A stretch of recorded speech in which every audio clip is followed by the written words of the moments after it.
Welcome to the ManTFup podcast. I'm KimmyB. And Lenny. And we are in the ManCave rolling dolo today, here to hash out, obviously, some of the past week's episodes and some very fun headlines that Lenny has been gathering and sending to me over the course of probably the last 2 weeks. So with that being said, Len, there was a plethora of news and content that we came into today's podcast that we could talk about, but you've really narrowed. I would agree with you that most of it is kooks. I would totally agree with you that there's a lot of outliers and there's a lot of people, but I feel that's the same way on both sides. So there's outliers here, there's outliers here. There, both sides. There are any information you get off TikTok or Instagram or anywhere else, you can pretty much bet it's kook. We're kooks. Yeah. Okay, cool. I'm not gonna. We're not giving information, really. We're just having conversations. We're giving opinions. Opinions. They're all opinions. That these are opinions, based in whatever quote unquote research or reading. I should say reading. I'm not going to use the technical word. Or life experience. Yeah, reading, life experience, understanding, awareness, whatever that we have on certain topics. I do want to preface it by saying, like, subscribe, share, follow. We are everywhere. Drop comments as you see fit. Definitely been getting some interesting ones as of late. And I do want to remind people, always keep in mind, no matter what you see on TikTok or Instagram or any sort of social media, it has been edited. I'm beginning to get super frustrated when people comment on the clips on our TikTok. I mean, I love the interaction and the engagement, but when they've clearly not watched the full episode or even gone in and tried to see maybe the 60 seconds that came before, the 60 seconds that came after, and then get this entire perspective or perception of what's being said, and it couldn't be farther from the truth, and you're just like, there's a whole 2-hour conversation that goes with this 30-second statement. So just be careful. You even sent me something, it was a conservative Lynn or something like that, I think, on TikTok, and she's watching a video up in the corner, and she's it's like a reaction video. Oh yeah, the one that she made about me. What? The one that the girl made about me. Oh no. Oh yeah, some girl stitched me and. Did she really? Ream me, yeah, some friggin' 20-year-old girl. I can't wait to see that. No, I'm talking about one of the headlines that you sent me. You sent me a clip, we send each other throughout the week just so people have a little bit of an idea. Just interesting takes on things that we see on different social media, or headlines that blow our minds, or headlines that actually confirm something we've discussed here in the Man Cave. One of them that you sent me was from a woman, I think her name is Conservative Lynn, and she had another video playing up in the corner, and it featured Jill Biden and teachers, and it was a lot to do with the education system and what different states are trying to push through school boards and things like that. But you could tell that it was obviously tailored to a very specific audience. And just in watching it, it's a little bit frustrating because while I understand that there are problems within our public school system, obviously, and across the board as far as education and curriculum go and what we should and quote unquote shouldn't be teaching, just watching it was like, this is so egregious. It's so obviously skewed in one direction, and it's skewed to, again, we use the word a lot, inflame, outrage, incite. I don't want to say divide, but you could literally see the narrative, being spun. You could see the master at the keyboard, editing and fixing things. So it was just a little tough for me to swallow. But ironically enough, you want to talk about education and the school system today. Again. Yeah, somewhat. Okay. All right. Now I know. It's that whole fuck your feelings thing. Yeah. Which you know me. Did you ever think I wasn't that? No, but I think but it's funny because the beauty of fuck your feelings is fuck your feelings until your feelings fuck with my feelings. And that's where the frustration, I think, comes from for a lot of people. It's kind of like one of those situations where it's like you want to run around saying fuck your feelings, but as soon as I'm doing something that bothers you, you're outraged. And that to me is like, no. It's either got to be fuck your feelings across the board, or we're all going to stand in our angry place and just yell at each other, right? Like, you don't get to have fuck your feelings when it only pertains to you not agreeing with them. Them not agreeing. No, that's fine with me. No, but that was, I think, was part of the point, and we're going back to last week's episode. I highly recommend watching it. If you'd like, you can. It was actually a very good episode. It was incredible. Yes. I was wondering when the clips were going to start coming with the really good stuff, and they started this week. So I was like, here they are. But no, I mean, big shout out to Harley, and obviously to Joanna too. I mean, just two incredible guests we've had the past couple of weeks. But go back to Fuck Your Feelings and explain what your take on Fuck Your Feelings is. I go back to, society today is very much about how you feel about things, not about actual. It's funny because of the whole Tate thing and all the stuff that's going on. I'm trying to figure out a good way to say this because it's really just fuck your feelings. Well, okay, if it doesn't hurt you, if it's not physical, if it's not physically damaging you, you have to just let it bounce off you. Okay, and I get it, but the emotional status of our young people in this country is so fucking fragile that we're in trouble. But Len, we're in trouble. But what makes me get my little air question mark over my head is those kids are being raised by people like you. So where's the disconnect? I don't know. Listen, generation. My kids, and I can speak for them because they're my kids. I raised them. Yeah. Are they emotional? Yeah. They are what they are, but they know the difference between words and getting hit in the face. Okay, so then whose kids are you talking about? Kids in general. If you look at everything that's going on, it's, Some of them are pretty badass, though. Yeah, there is. I mean, they're out there fighting. I just don't, I guess part of my question is, it's just the movement of the moment, right? It's the space that we're in. So kids in the 50s and 60s, right? Like they had an idea of what they were fighting for. I'm just going to use civil rights, right? Like the civil rights movement. You had kids out there that were not okay with the fuck your feelings of the 50s and 60s. The fuck your feelings of the 50s and 60s were, listen, separate but equal, bitches. And if you don't like it, fuck your feelings. Those weren't feelings. Those were prohibitions on people's lives.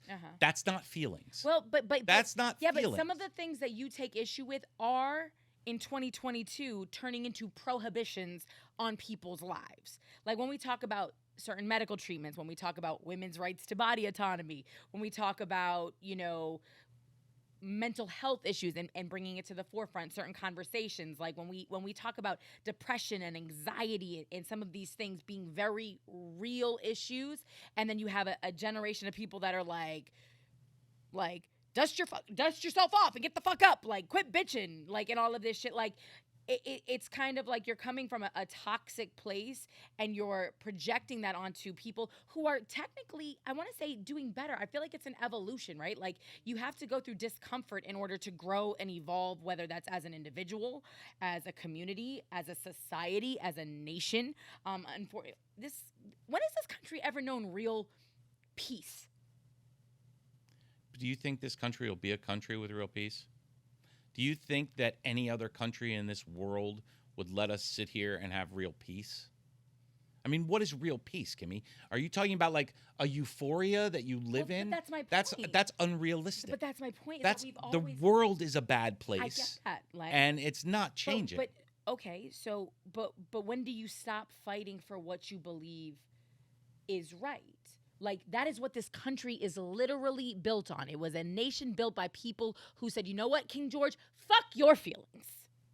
Yep. And these are our feelings. We don't want to be fucking taxed without representation. Take your fucking tea. We're going to throw it in the harbor. And that's meanwhile, we're being taxed without representation. Well, I mean, but, hey, look it comes full circle. Look what happened. But the point is, this is a country that is founded on, the principle of fighting for what you believe in, right? Yeah. To some degree. But and we've always, I feel fighting like, for what you believe in and influencing things. First of all, the fights that we're having right now are, I don't want to say insignificant, They're definitely not. But they sort of are. They're not. They're insignificant to what is really going on around they're us. Insignificant to what though?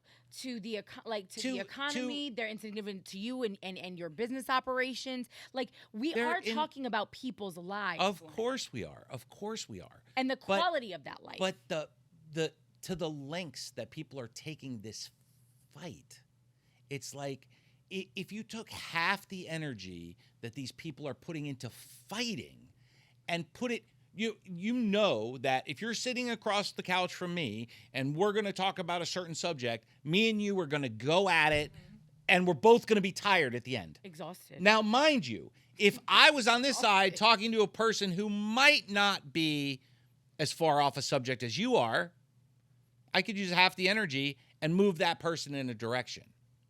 The problem is it goes back to there's no middle. And nobody on the outside is looking for the person in the middle. The person who's on the outside is looking for... I'm not an extremist. And I love that you say, I'm so far off on a subject. I literally can come in here as a rational person, though.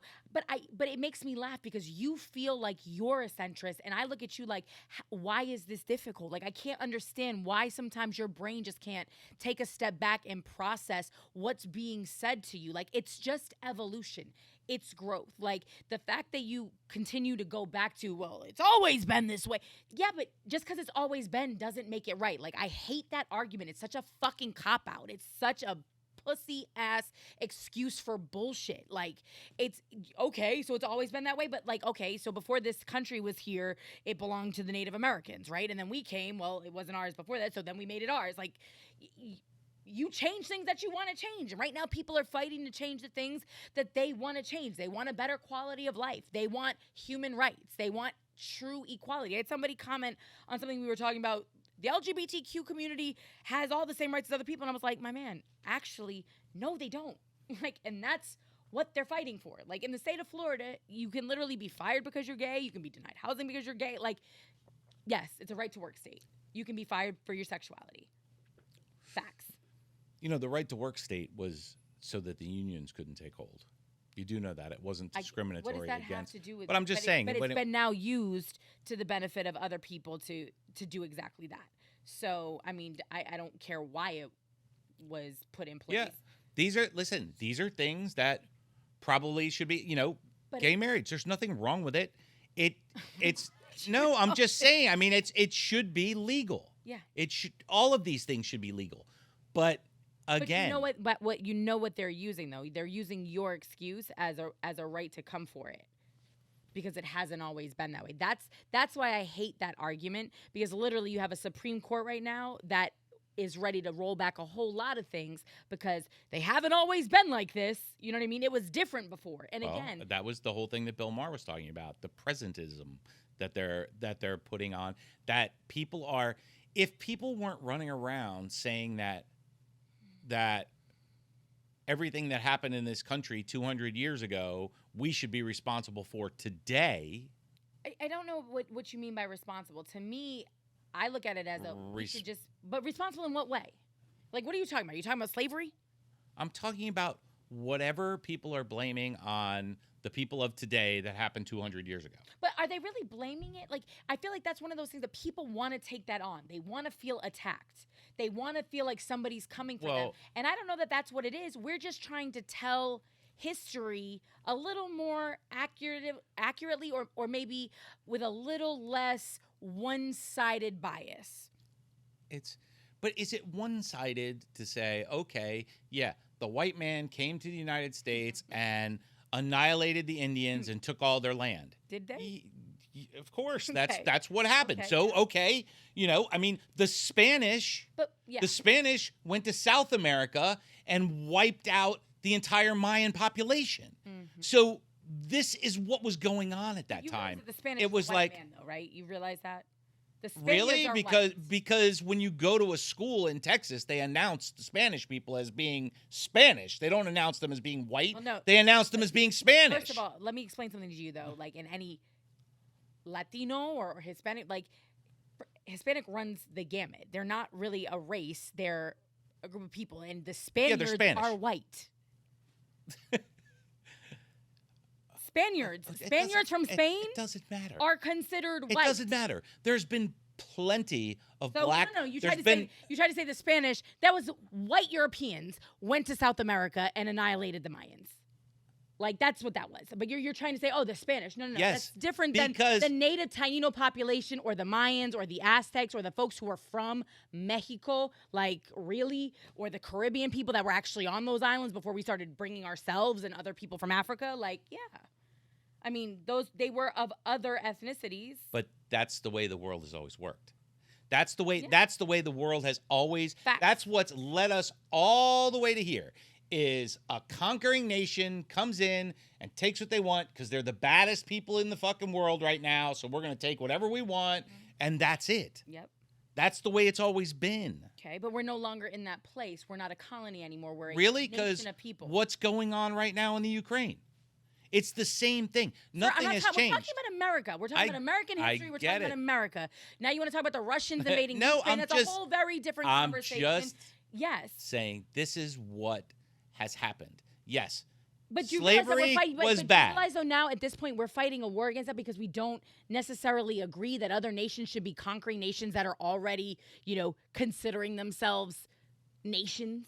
Like, you want to go back 1,000 years when things were just lumped off lines and, hey, this is Normandy and, hey, this is Germania, and this is the Ottoman Empire, and we're just gonna roll through with our elephants and our fucking lions and shit, and like, I get that. But at this point now we have governments, we have, we are quote unquote civilized. So when you invade somebody, you are literally it's no longer you're the baddest on the planet. Like, we saw this shit in World War II, and the world was like, no, we're not really here for this. Like, absolutely not. You have Germany, stay there.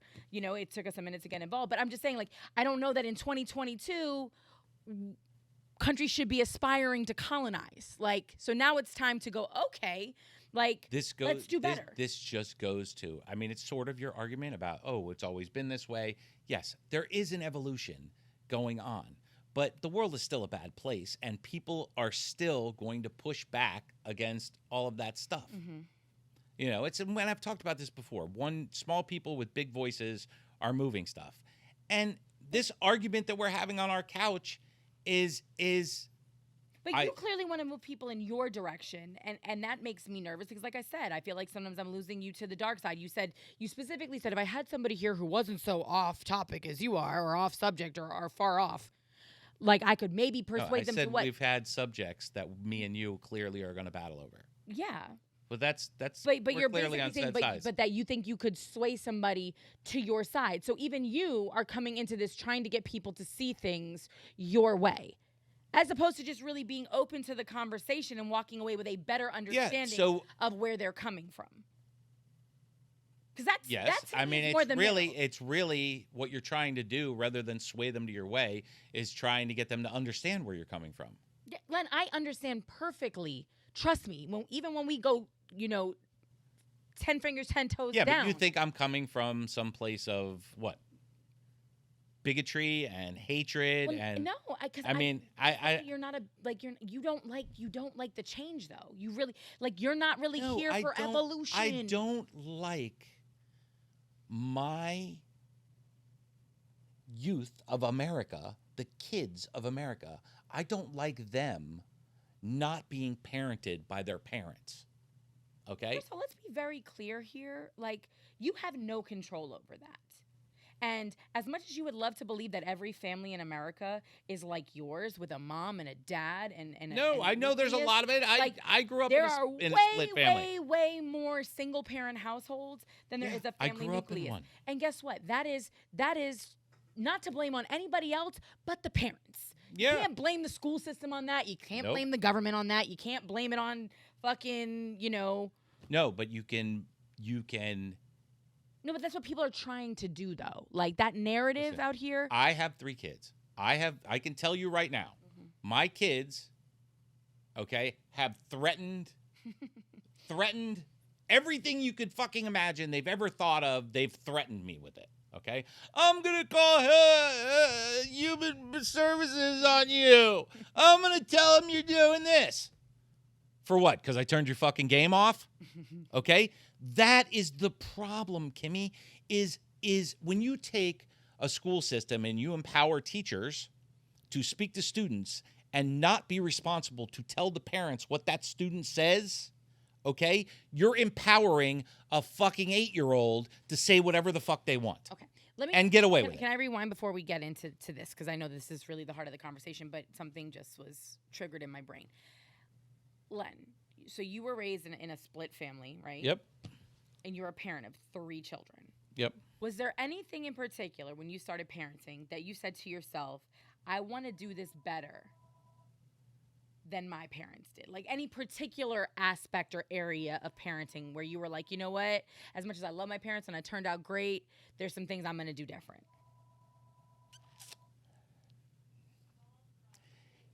You know, I think every parent aspires to give the next generation more than they had. Did I actively say to myself, oh, I'm going to do this differently? No. I mean, did I know that I was going to be there for my kids more than my dad was there for me? Yeah, I knew that. Okay, so that's something that you actively wanted to do different.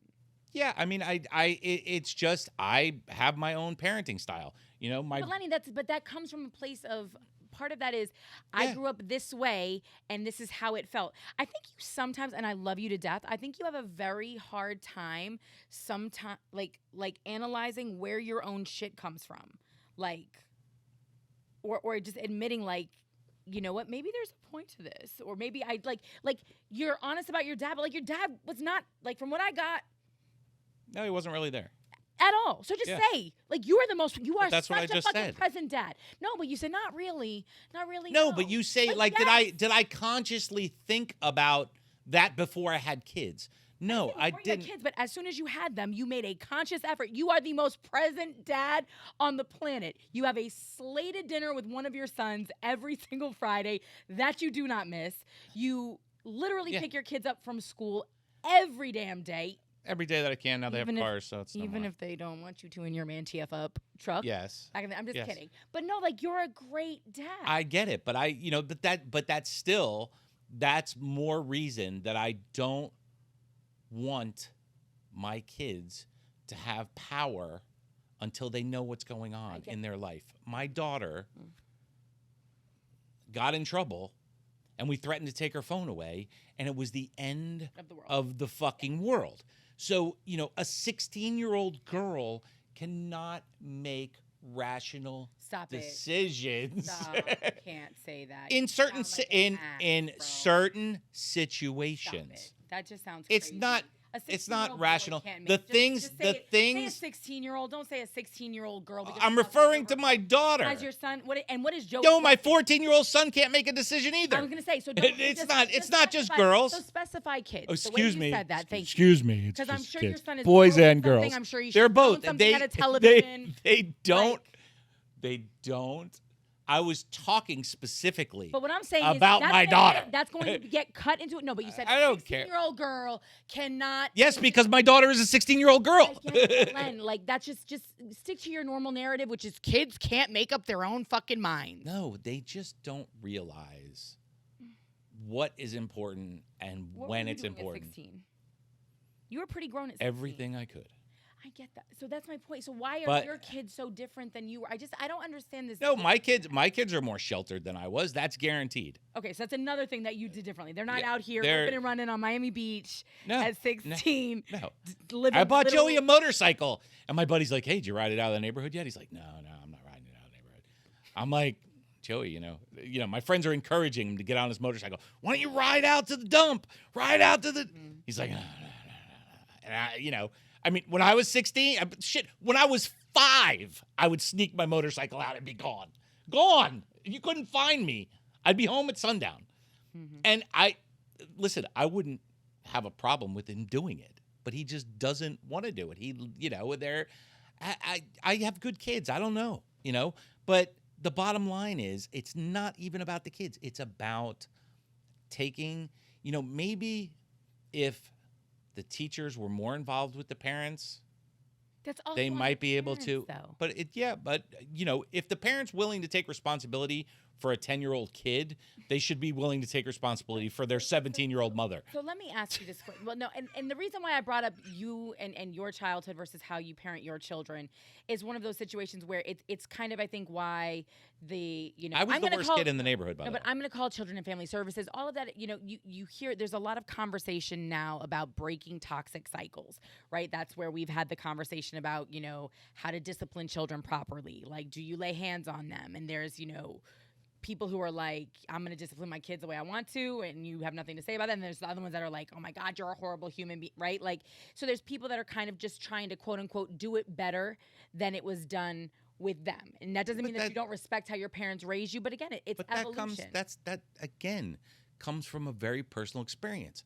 That you'll have a family of 4 kids, and one of the kids might feel like an outcast, might feel like they didn't get the same love that their brothers did, or whatever. That person is now the person going, oh, don't spank your kids, don't spank your kids, don't spank your kids, and telling me I can't spank my kids. Why? Why can I not spank my kids? Because your dad spanked you and you felt some way about it when you were 5, and now no one in the world can get spanked again? How would you feel, though, if your kids down the line came back and were like, that was the moment when I disconnected from you? Like, have you spanked your kids? Shit happens. Yeah, every one of them's had my hand across their ass. Okay, how many times? A few. It only took a few. Okay, but that's right. I mean, and that I think is usually the point. Listen, I have rules on my spanking too. I never would spank them out when I'm angry. I won't go off the handle when I'm angry. Although I did check Joey into the pool a couple months ago because he did something stupid. For the record, his son is also extremely athletic, very gifted. It's not like he's some little tiny No. He could take a good little body. He could take a good little body check. Yes, he got launched. But no, when my kids were little, is when I spanked them. When they were 3 years old, I spanked their tush, And to a 3-year-old, if you go like this, it's the end of the world. Yeah. And you know what? All I have to do is look at them now, and it's over. It's like I think kids should have a healthy fear of their parents. It's you're not their friends, Kimmy. You're the person that's guiding them in their life, and you're going to have to make tough decisions that your kid is going to cry over and fight over and everything else. But you have to just know that it's in their best interest. Yeah. I mean, and I don't, like I said, and I definitely. If one of my kids went to their teacher and told them something detrimental or something that was life-changing in their life, and that teacher did not tell me, I would lose my shit. Yeah. But you need to be very clear, because this has to do with specific issues. It's not just carte blanche across the board. Like, it's specifically having to do with sexuality. You say that, except, remember, I don't know, was it 2nd or 3rd episode when you said no one wants your guns? They're not coming for your guns? That was the first episode when I said, I'm not coming for your guns. Nobody wants your guns. Nobody wants your guns. So that was, they passed some legislation way back a couple years ago about guns. There's a new one on the thing, okay, that is banning all assault weapons. Yeah. They're bulking all assault weapons into anything that has a clip that holds more than 15 things, 15 bullets, 15 rounds. And that is the migration. Okay, that is the migration. So today it's about this. Tomorrow it's about this. At the end of the road, it's now you have no say in your kids' education. You realize, though, that the circle that you're talking in, right, the same way you're upset about teachers not telling parents things, it's the exact opposite in the state of Florida, right?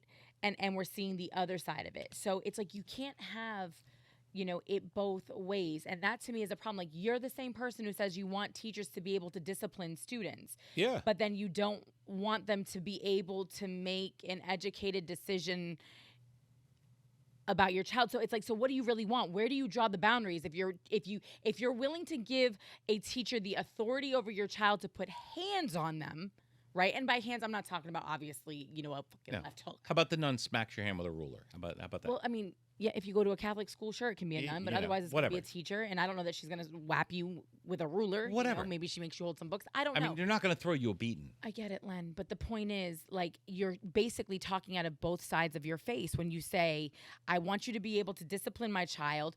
My kid should have my kid should have the utmost respect for their teachers. Kids don't respect authority anymore. And then on the very, next breath, you're like, you don't have, you have no fucking authority in my kid's life. How dare you think that you should be the one that they should come to as a confidant? Like that's not what I said. What role? I said that they have to share it. But with what the if that parents. child comes to them literally in confidence? And Because what they if that can't child say is it making to it you? up because they're a fucking child? But Children make shit up. Okay, so they make up what? That If they're I gay? took fucking Joey's video game away when he was 8 years old, give me an he might go to school and say, "My dad beat me." Okay, and then Don't what? tell him. But can I tell you something though? They're not allowed to report. Like, that's part of just the social welfare system. You can't report that. If a parent is being accused, it's a teacher's responsibility to notify the proper authorities, because there have been too Which many is fine. instances where Then kids we'll know. what? Then we'll know. Yeah, It's because still the coming proper back. But authorities- if my child went to a teacher and said, I'm depressed, I feel like I want to kill myself, and I can't talk to my parents, they need to tell the parents. They need to tell the parents. Mm-hmm. Don't you feel that? I think in that particular situation, 1,000%, unless there's mitigating circumstances to it, and that has to do with sexuality. But who makes the mitigating circumstances? But that's the problem, Len, because who makes the again, mitigating circumstances? It's really it's funny because you're putting this very wide veil over this conversation when it's a very specific instance that you're bringing up, and you just don't want to address it. It's wherever it is. It's not that I don't want to address it, Kimmy. It's that it no, starts. but it's based on sexuality, and it's funny because the same people, it's people like you that are pushing for these conversations, for things like this, and it makes me laugh, because I'm like, which side of the fence do you really want to be on with this? Because the reason why this is coming up is because of the folks who are so anti-sexuality, race, gender being taught in schools, that now on the other side of the argument, you have school districts that are trying to protect teachers and their students. So in Florida, we went the complete opposite way, and we protected the parents, right? Like, that's what we did. And we made it a place where schools are no longer safe for kids who are being abused. They're no longer safe for kids who are... I tell you, that's only public schools. Private schools are That still is what very... this country is built on, though. Like, fuck I get it. your I private get fucking it. schools. Like, I I get understand it. that you have money and you can put your kids, but that's not majority of Americans. I get it. So at the end of the day, let's refocus our fucking attention and make sure that our public schools are the best fucking schools on the planet. That's a whole other conversation and fight that we can have, because I also think that the kookies are trying to dismantle the public school system so that they can really push their narrative when everybody's got to go to a private fucking school and they can completely control the curriculum. Because so it's both sides of the same fucking argument. The cookies kind of feel that the government's trying to take over the students in the public school How, system. though? How? What do you mean, how? We have standardized tests. They're not even allowed to teach them anything. Like, the fuck are you talking about? What are they doing? What is this narrative? They're mad about what's being taught. It's just so funny to me because they get that narrative from the colleges, which are really private. A privilege. You know what I mean? Like, how many? I mean, I get that now we've quote unquote made it accessible to the masses. Whatever. If you can incur that much student debt, even to go to a state school, cool. But that's where the quote unquote indoctrination is happening, right? But now we've somehow managed to trickle it down where we have called into question the motives and the means by which we are educating our kindergarteners, our middle schoolers, our high schoolers. And it's just weird to me because it's like, yes, our education system has been flailing and failing, but not because of the things that people are now pointing out, right? Like, we have just not been cutting it when it comes to mathematics, when it comes to science, when it comes to technology, like when it comes to STEM, we have not been properly educating our kids. When it comes to history, we're not really teaching accurate. We've had this conversation, accurate history, and I loved when we did a whole episode on that. And some of the comments were like, "I learned that," but then other people were like, "Oh, word, really?" It was just such a great example of, well, where'd you go to school? Like, great if you are learning these things, right? Because that's fantastic, but not everybody in the comments said, oh, hey, I learned that these people are crazy. So clearly we Yeah. had a point to what we were saying. Yeah. The curriculum from when I went to school and from when you went to school and to what's being taught in elementary school today is totally and what are you going to say? What I was being taught or you was being taught wasn't correct and wasn't, the way we learned history in school when we were kids wasn't correct?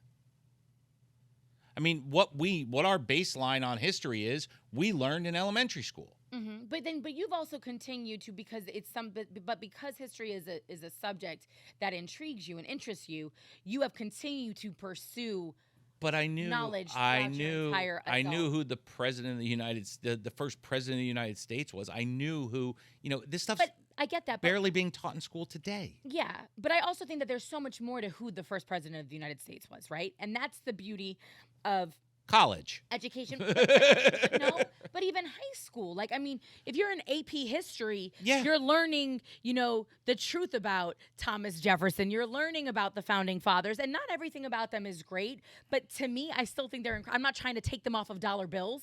You know what I mean? I'm not trying to pull down the monuments in Washington. I'm not at that place. You know what I'm saying? And that, again, is because I'm not sitting here trying to make people from 200 or 300, like I can wrap my mind, whether I agree with it or not, around the fact that things were different 300 years ago, 400 years ago. I'm of Greek descent. Do I think everything the Greeks did is great?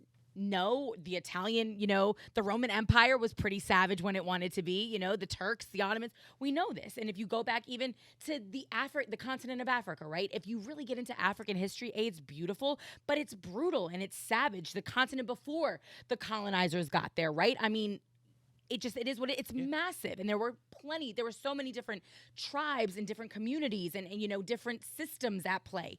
So again, there's so many histories to learn. And I think the more you learn about history, that's the beauty of it. I think the better understanding you have. It's like when people comment on, the status of the LGBTQIA plus community today, right? Young kids, you and I have had this conversation. I get frustrated when I hear with cancel culture, because it's kind of, like you run the risk of forgetting how far you've come or forgetting where you can backslide to, right? Like if you stop talking about the Holocaust and nobody knows that it ever happens, it's much easier for fascism to rear its ugly head again in another 50 or 100 years, right? If you stop talking about the horrors and atrocities that happened on this planet to people, like it's much easier for people to fall down the rabbit hole of that quote unquote, that utopian place, right? Like, oh, nothing bad ever happened if we don't teach. And that's the beauty of history. It's not pretty. Good, bad, and ugly. It just all needs to be taught. And there's different perspectives because history is not, unfortunately, all facts. So how do we expect kids that... It's perspectives. Hold on one second. We're going to go back to this. Please hold on to your thought, because I want to clarify before somebody's like, that's exactly what history is.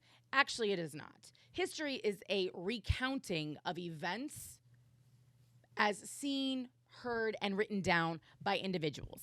Anything that is left in the hands of man, woman, no matter what color it is going to be somewhat biased based on that person's personal experience, right? So everything that's ever been recorded, because people are inherently biased. There are very few individuals on the planet that can give you a very straight, just a 100, math is like the only thing that's really like numbers, right? There's no kind of questioning what's happening there. But there's questions on all theories. Well, so there you go. So, I mean, so nothing is 100% fact, right? That's why, in my opinion, it's so important that we get multiple perspectives on the same event, right? Because the recounting of World War II is going to be different from somebody serving in the Third Reich, right? Versus an American soldier from the Midwest who's deployed to, the South Pacific, versus an American soldier who was, at the Normandy, the landing. D-Day. D-Day. But it was Normandy. Yeah. Right? They stormed the beach in Normandy. Yeah. One of the beaches. But, and that's why you need all of that. Like, I want to hear from Hitler's council. Where are those papers at? I want to read what was happening in those rooms. I want to know what the thought process was, what those conversations was like. The same way I want to know what our generals were saying and what our troops on the ground were saying and feeling in the love letters that they were writing or the journals that they were keeping when they were in the foxholes in the trenches. Like, that's how you get a proper accounting and what it was like being, the French business owner in Paris when it was occupied by the Germans. Yeah, but is that a person? I mean, there's history, and that's a personal accounting of like a soldier's take on history. It's not really. What else do we know about it? Well, aside from the soldier's you know what battles that soldier was in and what he felt was going on at that moment, which that's the point, Len. Versus why the war started, what happened, when Germany invaded Poland, what those things, you can take it down to a finite level. Get it, but even people will tell you, like, there will be different accounts of why Hitler did what Hitler did. Yeah, of course. But those are opinions. About the Holocaust. You can't talk about the Holocaust. Okay, but you're talking about a date and a time. Everything else, and guess what? We're taught a lot more than dates and times in history. Well, we're taught a lot more. We're taught that we were right and they attacked Pearl Harbor, but then there's the reason why did the Japanese attack and was our response with the A-bomb and all of that. And we've learned as years have gone on that the minute they dropped that bitch, they were like, oh shit, we shouldn't have done that. Like, literally, we've heard that from all the scientists on the ground. Like, whoops. Well, all the scientists, Oppenheimer, all the scientists, were regretting unleashing the nuclear power. But not the people who dropped the bomb. They don't, the military didn't regret.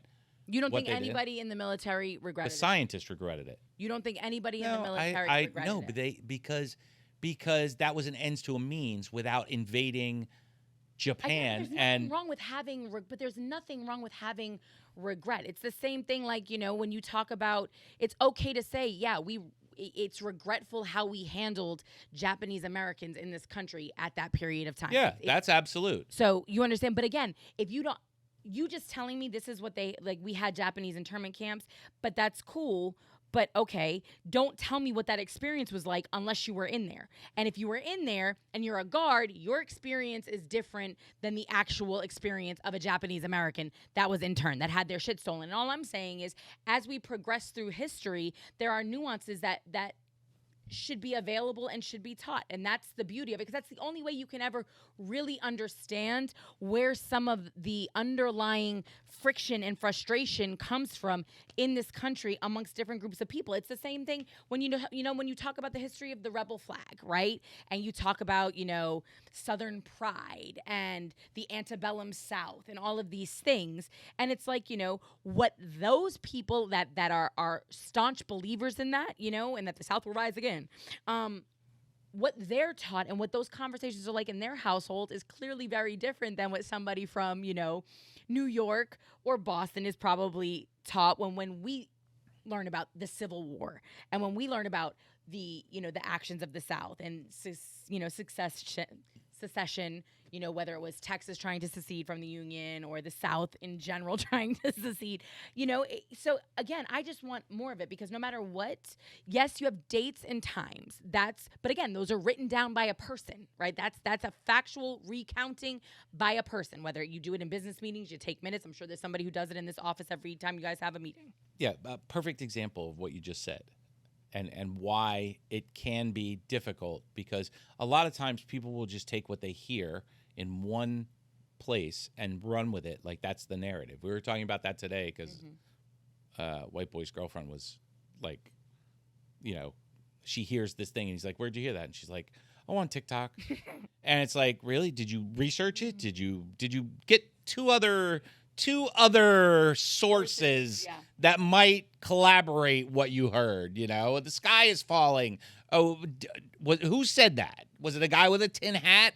Did you see other people with tin hats saying the same thing? It's like, so I get what you're saying, and I totally believe in history, and all of it should be there. But when you come out and say, well, they dropped the bomb and they immediately regretted it.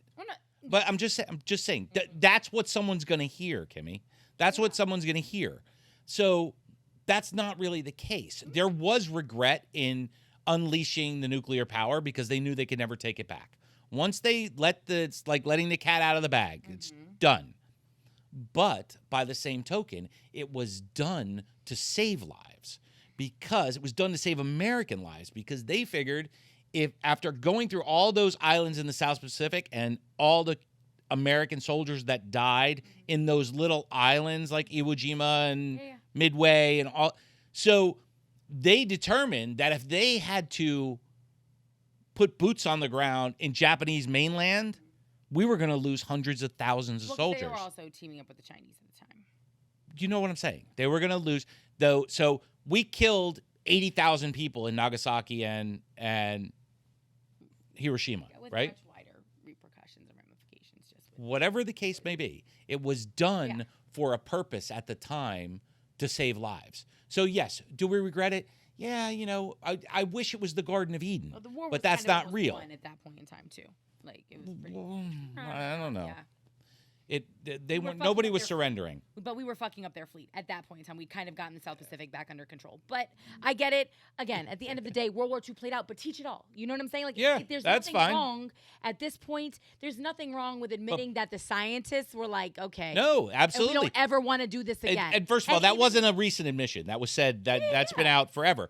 But that has to go along with the reason that it was decided to drop. But you understand, though, but then you also have people who want to, that still to this day will stand very firm in their I just heard something the other day that somebody I heard somebody the other day that said that they weren't even sure the Holocaust happened. Holocaust deniers. Yeah, I mean, there's flat earthers. There's a lot of people out there. I get it, but there are people who would like to, but again, to your point, would like to remove any sort of sentiment like that from history, right? Like anything that could possibly, and it makes me laugh because as a parent, that idea that your kids are gonna feel guilt for being white, and it's like, is it guilt or is it empathy? Like, do you want to raise sociopaths? I don't understand, because there's nothing wrong with reading something about slavery and going, that was fucked up. Like, there's nothing wrong with that. If you have kids that are well-adjusted and don't, they live in a neighborhood with a black family, a Latin family, a Chinese family, and they grew up with that, okay? How are those well-adjusted kids, which I'm sure there's some of them in this country, there's some white kids in this country that don't see race or color or anything else. They're just normal kids. But you do know the argument. How? So what you're doing is you're trying to make them feel the way you say everyone else felt by excluding a normal white kid. What are you talking about? I'm talking about teaching history. Like, I was talking about the exclusion. You're talking about the weirdo principal who acknowledged the Asian American Pacific Islanders and acknowledged the Latinos and acknowledged. But it's history. It's still. No, I mean, that's different. That's I don't know what he was doing at RS whatever. That just sounded just like high school an odd name. recount. I'm talking about when we're teaching history and them not wanting they don't want to teach about race in this country at all. Like, that is what there's a very large movement when it comes to, again, our public school system and that narrative that you're kind of justifying this.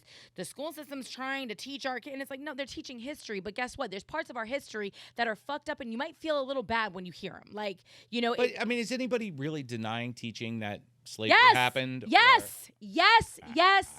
Well, yes. That's ridiculous. I mean, we had slavery, we had the civil They rights are trying movement. to remove all any of that conversation all about of that race. all of that stuff should be there.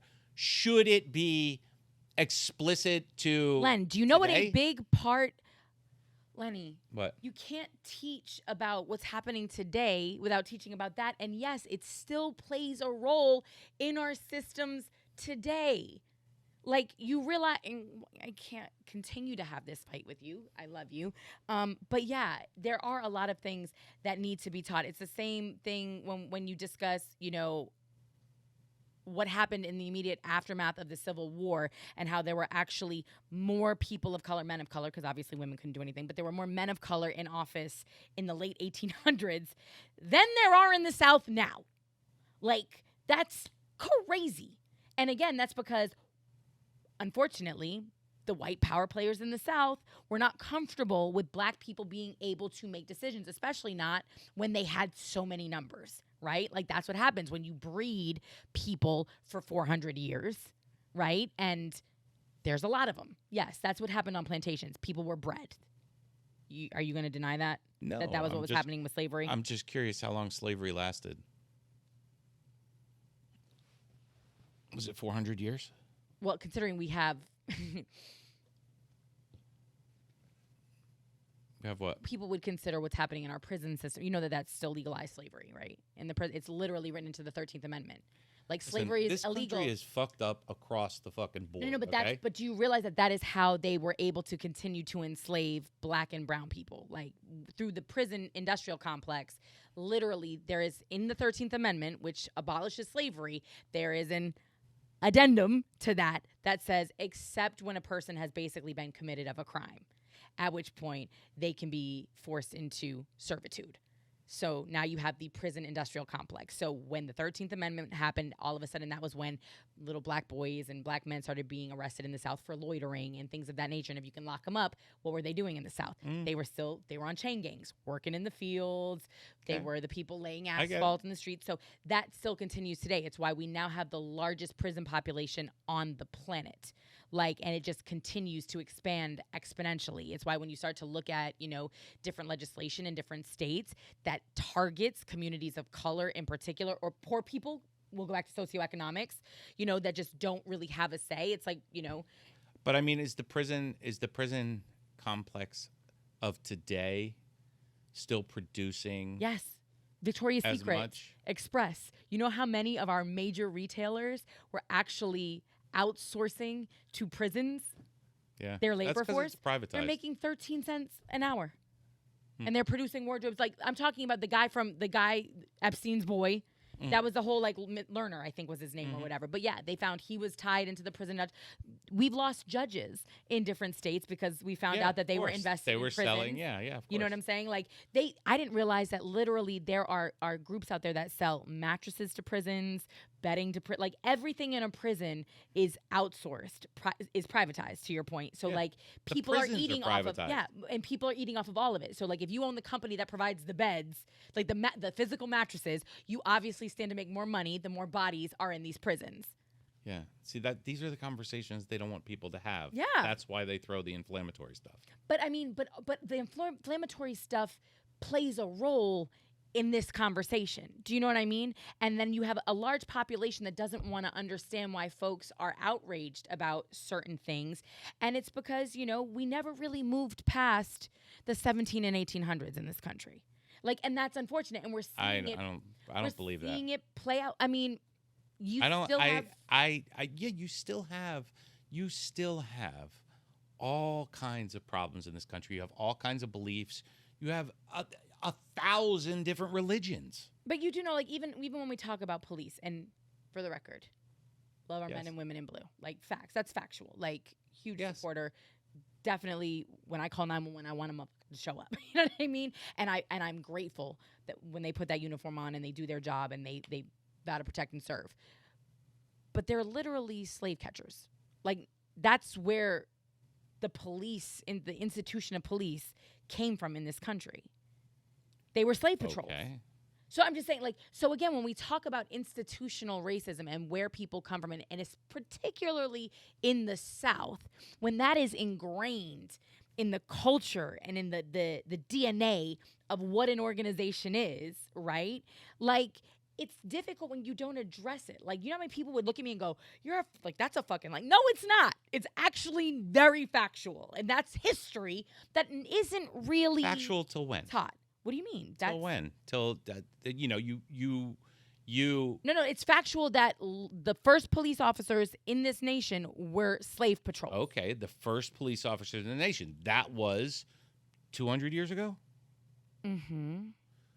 So that's got to be clear. That was 200 years ago. Yeah, but that was clear when I said the first police officers in this nation were slave patrols. No, that was pretty clear. But you said when people are ingrained in this, they grew up in this. Yeah, the South is. No, but that's just DNA. That's just the DNA. When but this is I'm trying to tell you, when people that are out here fighting for social justice reform, and when people are talking about institutional racism or systemic racism, that's the stuff that they're talking about. They're not necessarily blaming the people today. We're just talking about when something is that much a part of the ideology. Let me ask you this: what if there's you people? Can't deny it. What are the people in this country that are the farthest from buying into systemic racism, not believing in, that believe in equality for all? What do those people feel? How do those people feel when, everybody's pointing the finger at them going, I don't know. Systemic white people. Okay, yeah. White people. Yeah. What you need. Okay, no, but so you're just talking about white people who don't believe in systemic racism, who don't. White people who don't have any concerns about any of that, who are not bigots or racist or brought up this way. How do they people who are just fine with everybody?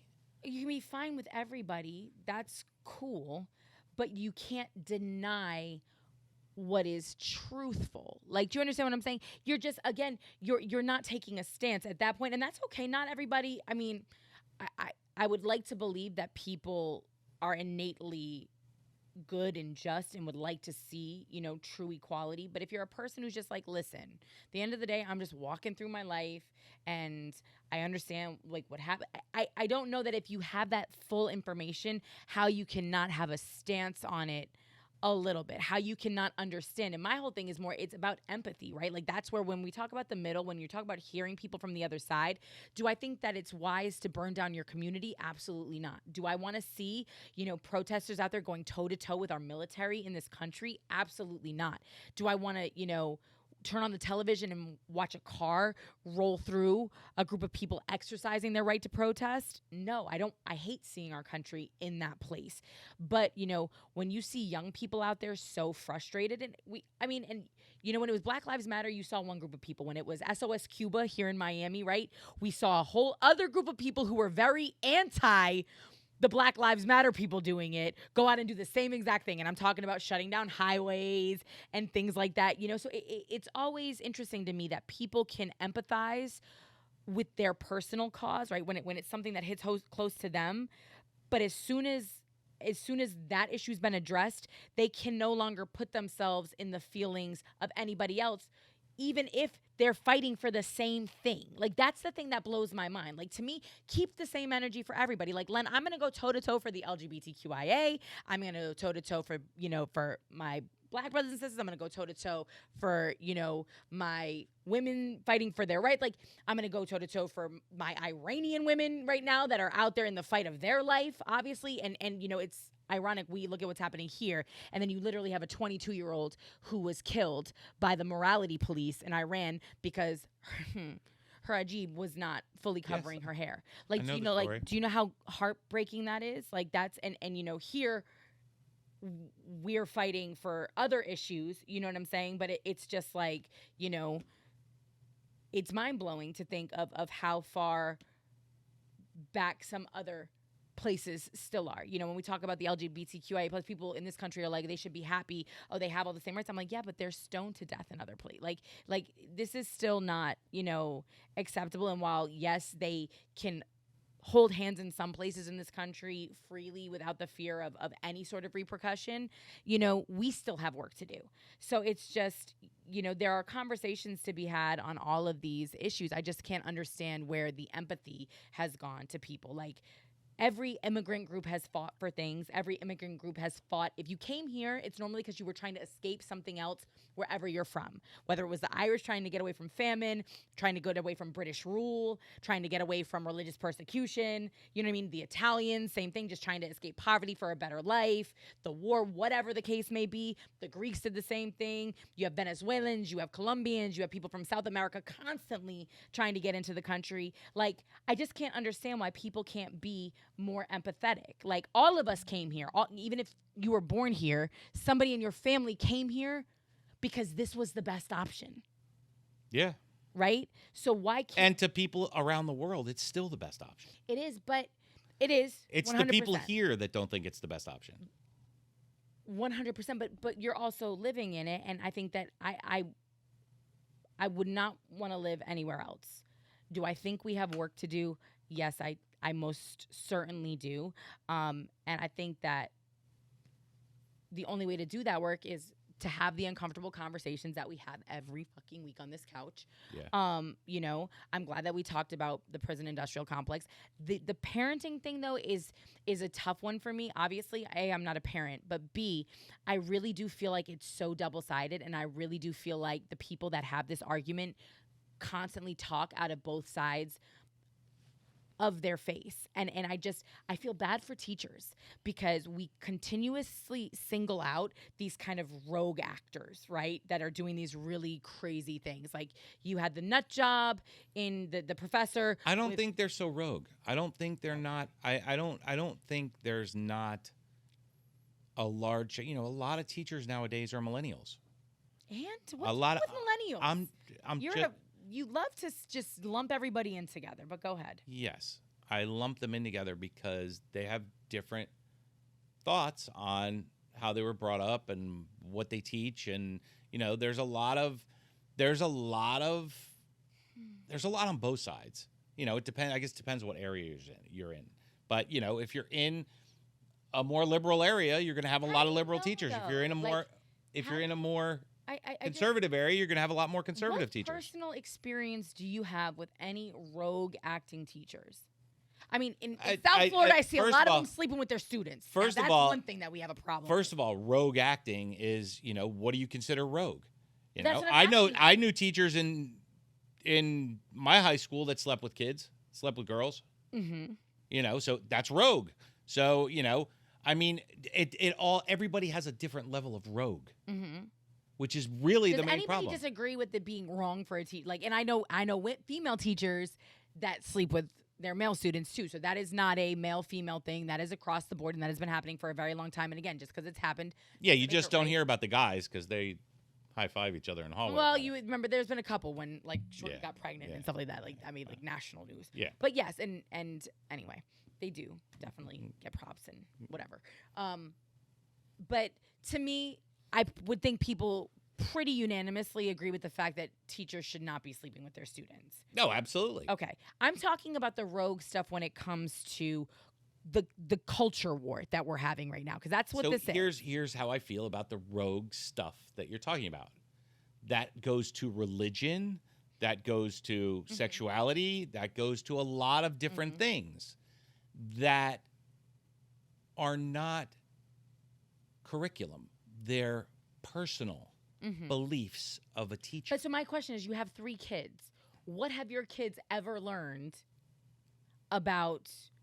Your kids go to a Catholic school, don't they? No. Okay.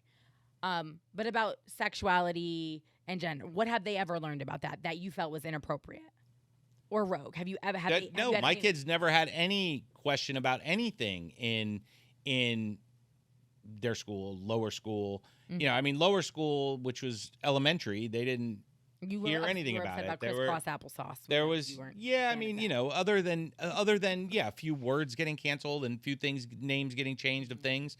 Yeah, they didn't hear anything about it.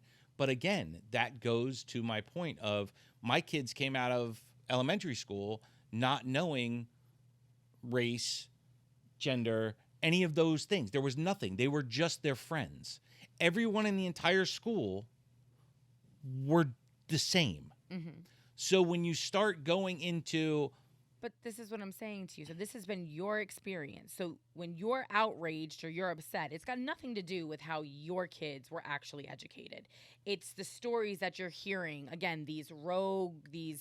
It's about... I would feel bad if my kids were singled out as white kids in a school. But it didn't happen to your kids. No. Okay. No, but it's happening. That's the point, though. Okay. But Len, to whom? And this is what I'm saying to you. You on this podcast would have the world believe that this is a vapid, rampant problem in America right now. But you have the world believing that everything else is a rampant problem in the United States right now. But it is, right? race, gender. we've seen it, Len. Like we've saw. Did you see what happened in 2020 in June with George? Like, did you see that? This isn't a new fight for us. The things that I talk about, Lenny, we've been fighting over for 50 plus years. Yes. So yes, they are a vapid, rampant problem in this country. When the Supreme Court issues a ruling on something, that is cause for concern. So when I talk about body autonomy and when I talk about Supreme Court Justice Clarence Thomas, using his historical and traditional, argument for looking at birth control, marriage equality, those things, that's pretty scary, and that's about as pervasive as it gets, because SCOTUS is the only fucking governing body in our country that literally is unchecked. It's scary. As much as the forefathers or the founding fathers got it right, so I'm beginning to think they got that one wrong. But whatever. So what's the solution here? What really would? But is it really an what issue? would really This change? is the What would problem, though, Len? Because this is what this show is all about, right? It is an issue. Is the divisiveness? Yeah. How is it? But where? But Where is it an issue? what fixes all of this divisiveness? I mean, Roe versus Wade should have never been overturned. But more than that, it was a constitutional. I want to talk about the it was a teaching constitutional right. I get it, but I want to talk about the teaching thing though, because everybody gets up in arms about something that did not happen to and is not happening to their kids, and we ended up. Yeah, but Kimmy, when they're passing laws that say a teacher does not have to inform a parent. This isn't a law. This is literally a school board making a decision that school board people that parents voted on are deciding. So these are the people, and it's going to the people. You're talking about what's happening. It's happening in schools. Yes, it's happening in different. Okay. There's different. Okay. But what I'm saying is, every state has different rules that they're imposing on schools. Every state. And in Florida, we had the "Don't Say Gay" bill, right? Okay. Yes. But Lenny, let me just explain to you what is frustrating me. It's the narrative that you're now a part of. Okay. They ran on a platform when they were pushing this, and they were getting the story out about why this was an important bill. It was because teachers were teaching kindergartners about sex and about gender identity and about this and that and whatever. And everybody I've asked, did your kids ever learn about this in kindergarten through third grade? No. So who was teaching it? They would have you believe that this was, again, a vapid, rampant problem in the Florida public school system. And I still have yet to find one Let me ask you a question. What was necessary to pass that bill? Absolutely nothing. The House and the fucking right. So why did we ever hear about it? Why did we ever hear about it if the public had nothing to do whether it passed or failed? Why did we hear about it? First of all, we should be hearing about every bill that's going through our That's besides the point. That's not the point. No. The point is, even asking me that, because now you're talking about covert, backdoor, that's not what I'm talking about, Kimmy. I'm talking about why they make these things because we have a right to know it's being passed. And that is a dramatic, Lenny. That is a very dramatic fucking law. I don't know why you don't get that. It's so frustrating for me. Literally, you are telling people. You are forcing teachers back into the closet, literally. Teachers who are incredible educators that are not trying to push their agenda onto anybody, are just trying to live their authentic life.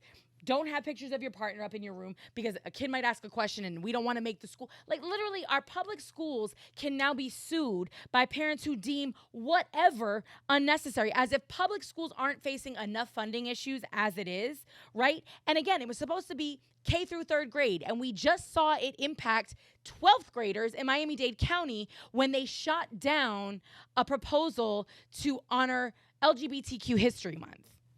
The curriculum was only for 12th graders. Only for 12th graders. So that bill, why did we hear about it, that was only supposed to be effective or impacting K through third grade, has now impacted all the way up through high school and literally an entire community in Miami.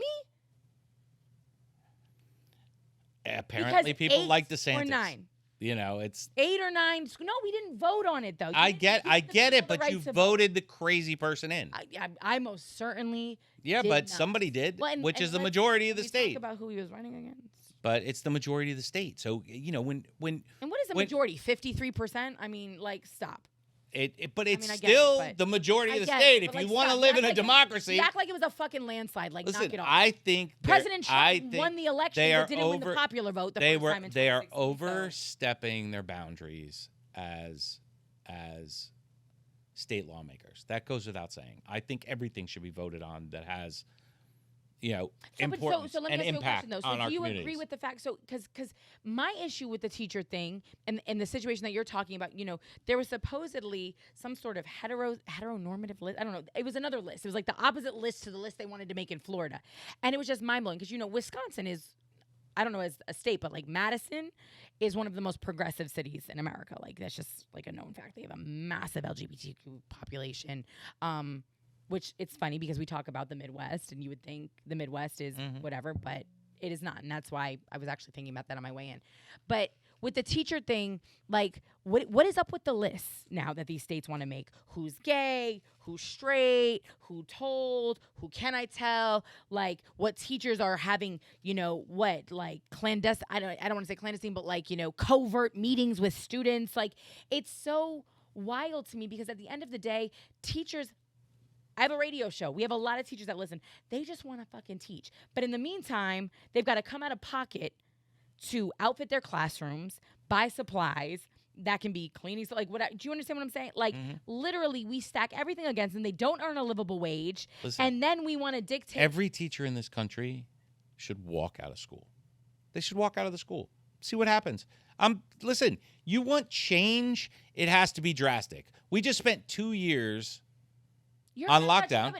We spent 2 years on lockdown. No. Make up your mind. You're mad about, like, they're fighting for change that you don't like. So that's the wrong change. Now that's the change that you do like. No. Now just walk out. It's not like, change I don't like. I think parents have the right to know what's going on with their kids. Says the man who sends his kid to private school. Like, let's not encourage all of our public school educators to, like, just walk out of school. Like, I wouldn't care if the private school teachers walked out too.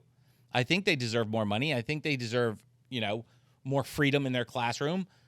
But, at what cost? There has to be some... You can't say you think that they deserve more freedom in the classroom and then, like, when you were already saying that they shouldn't be teaching about X, Y, and Z. So, I mean, but what does freedom look like? And what is that? Is that the poster that you get to hang on the wall? Is that the freedom? Like, that's part of it, I guess. I mean... that's so that to me is the question. Is Wisconsin is keeping things like teachers have always been seen as protectors of their students. They've always been seen as authority figures. When I was raised, that was what you were told. Like, yo, your teacher is me when I'm not with you. Some of these teachers are spending more time with kids than their parents spend with them. You know what I mean? Yeah. And then you want to tell them they can't discipline your child. They can't reprimand your child. They need to tell you absolutely. If you want to know what's going on with your kid, talk to your fucking kid. Don't be mad that your kid feels more comfortable sharing with a teacher, what's going on their mind. It's not being mad, Kimmy. If your child is depressed and suicidal because they're being bullied, different situation. Or if they're depressed and suicidal because they feel like they're misgendered. Yeah, it's the same thing. But if they can't tell you, if they can't tell a parent, there's a reason why they can't tell Kids are scared to tell their fucking parents anything. Yeah, but Len... Kids are scared to tell me one time, Kimmy, that you did something wrong and you weren't scared to tell your mother. That's not wrong! No, it's not wrong, though. Tell me when you... Reword what the fuck you just said, though. This has nothing to do with that. This has to do with you personally. No, it's how you just said it. Oh, Jesus. See, that's the problem. People can't... Is being gay wrong? No, I'm not talking about the gay. I'm talking about... No, you said misgendered. If they feel like they're misgendered, they... That was before... And then you went in and you said... How many times you've done something you thought was wrong? Yeah, I said... what kid wants to tell their parent anything that they did wrong? I said that after I said about the misgendered. And then I ask you... Is being misgendered wrong? Why are you twisting words? The point is that kids tell fucking things. They don't want to tell their parents anything. A kid might not feel like they can tell their parents. I told my mother everything. Really? Yes. Were you scared to? Nope. You were never scared to tell your mom.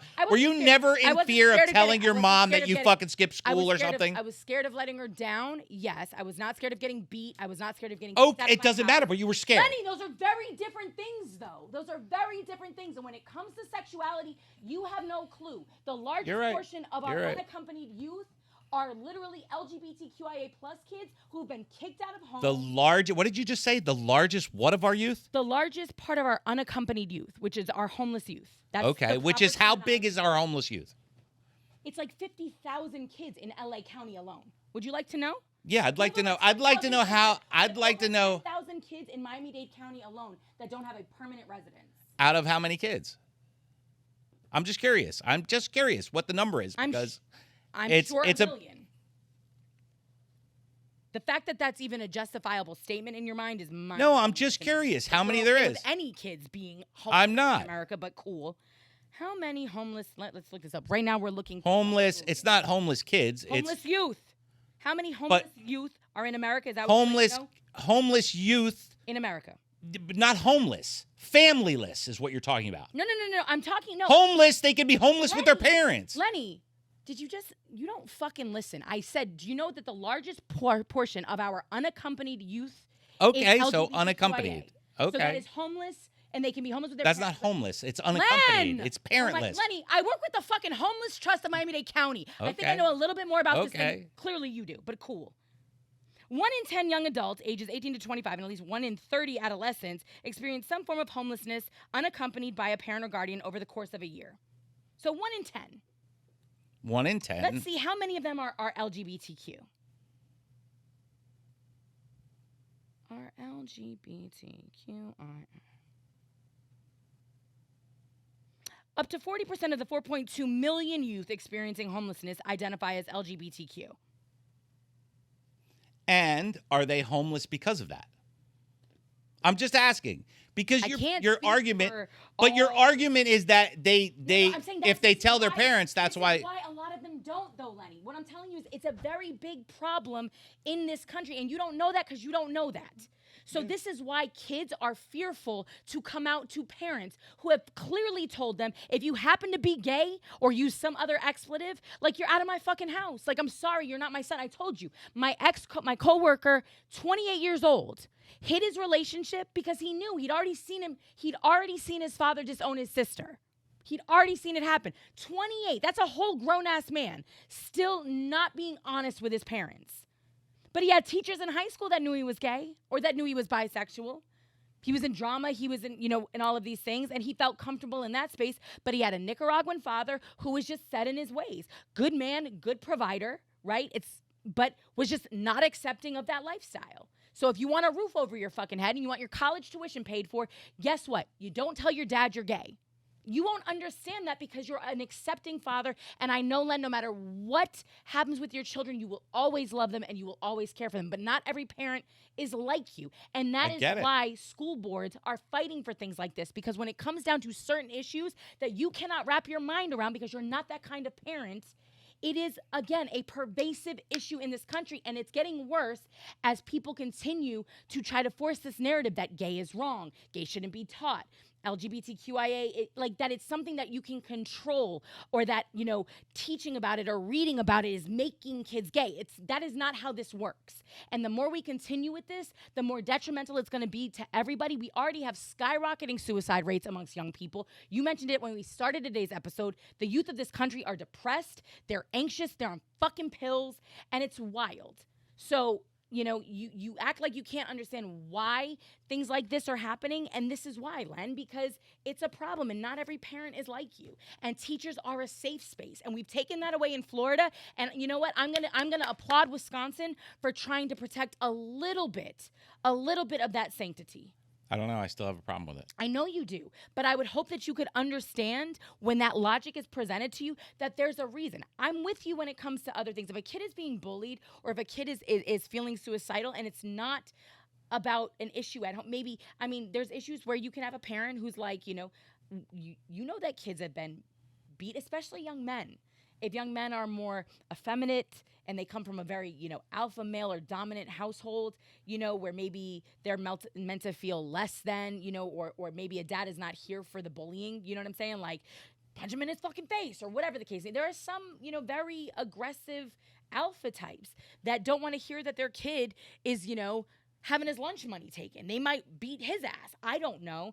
But sometimes teachers that spend hours every day with students see things that us sitting on this couch in the man cave can't possibly be factoring in to the discussion. You know what I mean? So if a teacher's not telling a parent something, I would hope that it really is for the benefit of the child.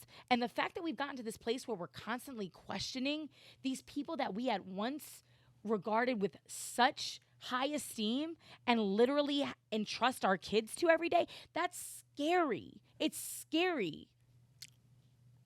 Because, I mean, that just, again, the crumbling of the public school, like the public education system, the questioning of our teachers, the constant breakdown of their credibility. That's 50 years in the making, though.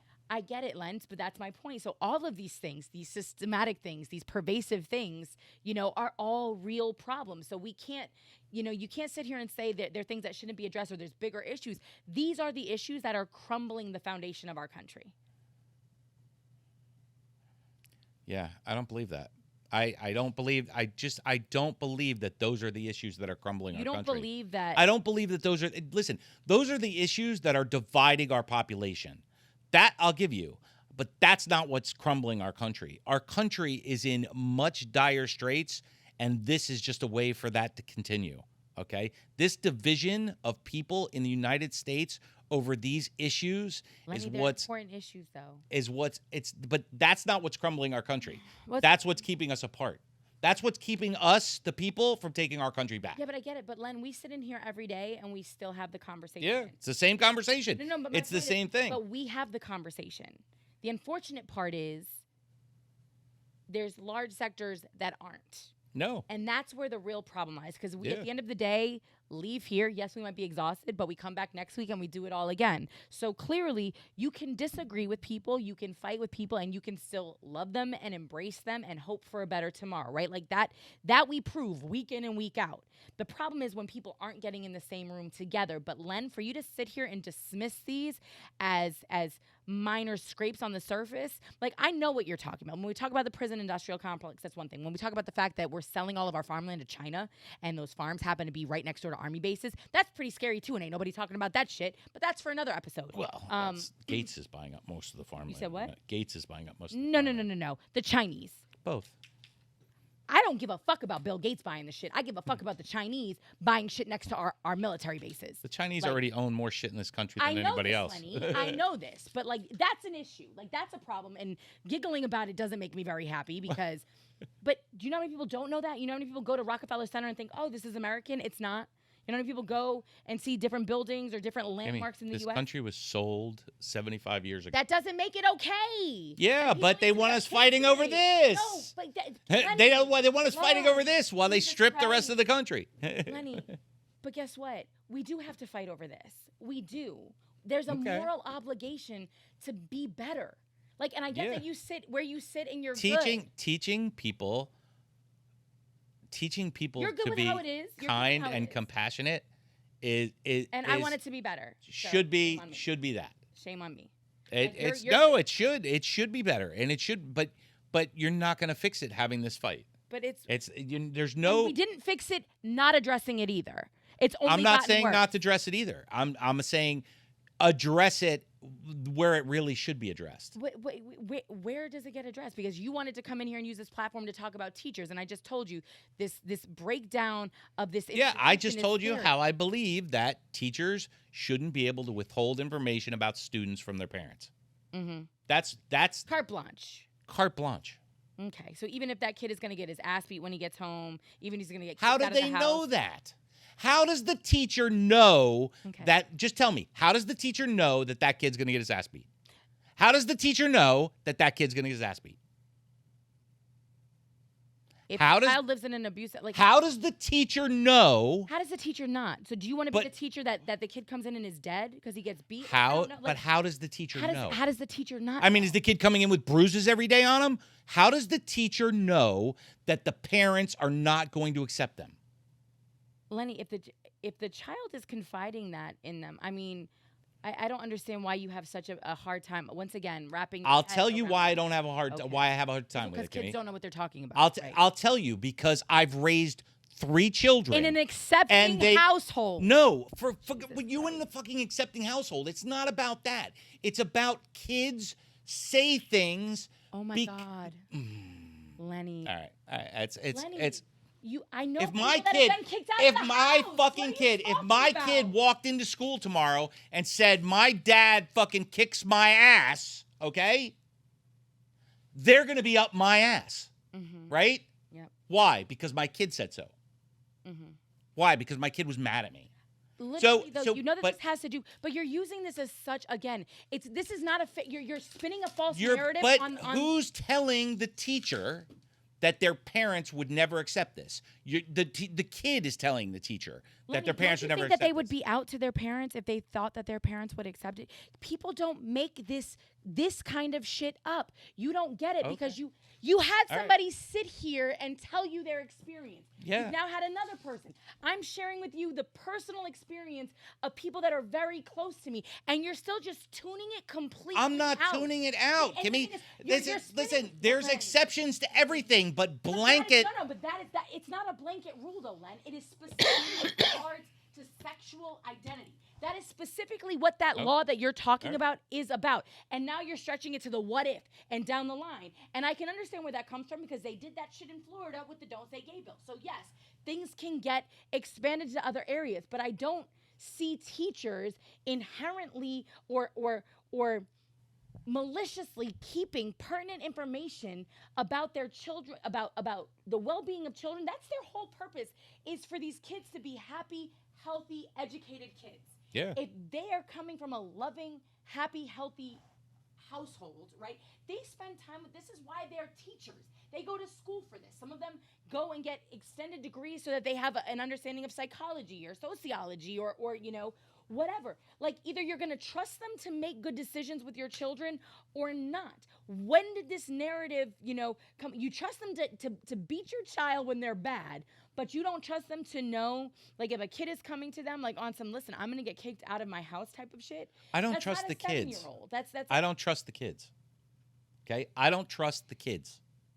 Okay? And why do you I care don't if the trust teacher doesn't tell your I kid don't that trust your that kid a is gay? 12-year-old Why should a teacher have to rat your kid out for being gay? I don't Why? trust that a 12-year-old Why are you entitled to that information if your child doesn't feel comfortable enough telling you? I don't even want to. No, I'm asking because that they're my question. child. Okay, because so they're they didn't- my but child. What does that say about you as a parent if your kid doesn't feel comfortable enough coming Maybe- to you but could confide in a teacher? Listen, you know the way I am, okay? Again, you're But listen, you know that I'm fuck your feelings, blah, blah, blah, blah, blah, blah, blah. But my kids are nervous to say things to me. My kids who you say I'm there for them, I'm there, they're both nervous to tell me things, okay? Because that's just the nature of kids, okay? Kids don't want the reaction of their parents necessarily because they think it might not be good. So a 12-year-old thinks that his dad is going to get mad if he says this. Thinks. He doesn't know. How does he know? How does the 12-year-old know? About what it's about. Okay. Sexuality. Yeah. How does the 12-year-old know that if he comes out to his parents that they're going to hate it? Or they're going to hate him? Or they're going to take it out on him? How do they know? Overheard the parents talking negatively about LGBTQ that culture okay, and that's okay, I get that. But they're still their parent. If that parent loves that child. So let me ask you a question. One of your kids' friends, right, just feels safe in your house, comes out to you. Yeah. Are you telling their parents that they're gay? Yeah. Wow. Am I telling them? No. I'm encouraging that child to tell their parents. But you're not telling and I'm going to follow up with it Yep. and make sure that they do. Okay? Fine. Okay, so I did the same thing So with- what's the difference with a teacher doing the same thing and not directly telling you, but following up? How are things at home? To Are you what? feeling more To what end, comfortable? though? Did you tell your parents? Are they going to stay on them? Are they going to make sure they tell their parents? Maybe you should look at this and write it down and tell them how. Go over it to yourself how you're going to explain it to them. That's fine. That's guidance. Yeah. That's guidance. But that's not telling you. But there's got to be a point. There's got to be a point. Kimmy, you can't just let it go forever. Okay? It's certain things just parents should know. And it's to the parents too. Your parents, the parents of these children should be involved in the schools. But that's so that's the other part of this argument is that again, you're outraged as a very active parent, and yet if you talk to a lot of guidance counselors, you talk to a lot of teachers, it takes days to get return phone calls from parents when things are going wrong in the classroom. You'd be amazed at how few parents show up to parent-teacher conference day. You know what I'm saying? There was a child one time at a school that I was principal for the day at. Child was about to be arrested. I'm talking about a middle school. About to be arrested. They called the mother. I can't make it right now. Well, then you're going to have to pick your son up at the police station. She came down. She was at the gym. And this is not like a rare occurrence. You have parents who drop their children off in kindergarten, not potty trained, and kids in the middle of the classroom shitting on the floor. So a teacher is expected to potty train your child, right, in kindergarten, first grade, some of them, but cannot put them in a timeout when they talk back to you, right? Like, so this is the life of a teacher in 2020. I get it. The whole system is broken. The whole system is broken. But I remember being a kid and being in middle school and again, I had an incredible relationship with my mother. You know, so and I was lucky in that way. But I had friends that confided in my mom about things that they would never tell their parents. Abortions, you know what I'm saying? Hysterical crying. My mother was not going to call their very strict Portuguese parents and let them know not only that their daughter was having sex as a good Catholic girl, but that she had an abortion too. Are you kidding me? Now, my mom didn't take the girl for the abortion, for God's sakes, but she was the shoulder to cry on. Do you know what I'm saying? Like, and that to me is being a good, that's also being a good role model. That's being a good adult. Yes. And that, you know, as an adult, that's your choice. As a teacher, there's obligations both to the child and the parents. As a teacher, there's obligations to both. Yes. Okay? Oh, for sure. As your mom. But what I'm saying to you is I don't disagree with you. But this particular bill, and that's why I don't like when we make vague statements on this podcast. That is not what is happening in Wisconsin, because that will get taken. And oh my God, they're trying to keep. That's not what's happening. This is specifically about sexuality, and there's some other weird thing with some list happening there too. So I'm not totally here for everything that's going on, but because I'm very well aware of the other dynamic that can happen when kids are coming out at a young age and how many children don't come out until adulthood, even in 2022, to their parents who are otherwise loving, accepting people because, you know, it's just difficult. You know, I know how important that confidant is. I know that teachers have saved lives by being a safe space, by being a haven, by being a confidant, right? And it's not that they're going out there, they're not giving them condoms, they're not promoting promiscuity. They're simply a place for somebody to come when they have no other outlet and they could be on the verge of suicide. Like, that's the other issue with this particular community. Len, suicide is prevalent, and it's getting more and more prevalent amongst our youth in general. And the more safe places we take away from them, it's scary. So, and that's on a teacher too. Now imagine you tell a parent and the next thing you know, something terrible happens. Like, so again, are we going to trust them to use their judgment? You know, do they know the parent? Do they know these people? Have they come in for parent-teacher And that's why, to your point, it's important. Develop a relationship with the teacher where the teacher trusts you as a parent, knows who you are as a parent, knows your parenting style, and is like, okay, I know how to broach this subject with Lenny. Like, I know what he'll take, you know, to heart, and I think that we can have a conversation together. You know what I mean? Because I don't think that teachers want to keep things from parents as a whole. Are there some probably weirdo one-offs? I'm sure there's some power trippers out there. Oh, yeah. That love, you know, being the friend and love being the cool teacher and the one that everybody tells everything to. You know what I mean? Yeah, those teachers definitely exist. But when you're talking about, you know, the majority, they have so much shit on their plate. You think they want some kids' mental health on their plate? Like, I don't know. I just don't think it should be a law. I don't think that it is a law, though. I don't think that it should be a mandate in a public school. But paddling should. Well, because that's the other mandate that went through in Iowa. So, like, let's talk about all the mandates. Listen, I'm all for paddling. I got my ass paddled when I was in elementary school. Twice. Well, yeah. I mean, my mom went to Catholic school. Twice. And the same thing happened. I don't think I ever had anything like that. Public school in Dade County. Ives Dairy Road. There you go. Yep. There you go. So did you say what you needed to say about your teacher issue? Yeah, I think we're pretty good. Are we? Let's wrap it up. Are we sure? All right. Obviously, another intense episode here on the ManTFup podcast. Like, subscribe, share, follow everywhere. Please comment in all the comments, YouTube, Instagram, TikTok. If you have any ideas for future topics, if you have some insight, if you want to be a guest, we'd love to hear from you too. You know, it's been an interesting run, Len. We're almost coming up on a year, aren't we? Pretty close. Right? October? November 1st or November, first week in November, maybe. Yeah. Crazy. Well, we've had some interesting. This is episode 35, 36, 35. 35. Yeah. Yowzers. 35. 35. 35. My eternal age. All right. That's a wrap. We'll see you next time on the ManTFup podcast on ManTFup TV, baby. Peace.